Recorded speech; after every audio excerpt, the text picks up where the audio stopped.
இந்த வெள்ளையம்ம வெள்ளச்சாமிக்கு நீதி கிடையாது. சரி, கட்டழிஞ்ச பிறகு ஆபசமாக தான் அழுது தெரிஞ்சிருக்கணும்.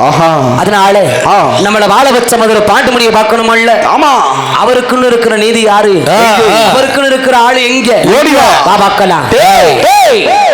அந்த புத்தங்குடி வேடு அந்த ஊரலை கரையோர விட்டு உன் சங்கமது இரண்ட வனத்தை விட்டு அந்த மதுப்பாரி விட்டு ஒதுப்பாரி ஓட்டைய புத்தங்குடி பாண்டி உன் தள்ளாகொடுத்து சிமை அந்த தமுக்கடி மைதான எல்லாம் கருப்பாய் ஊரணியை விட்டு வாடா ஓடிவா பாபாக்களா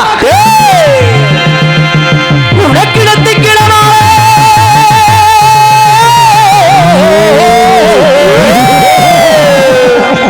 பாட்டி உனக்கு நேரமடா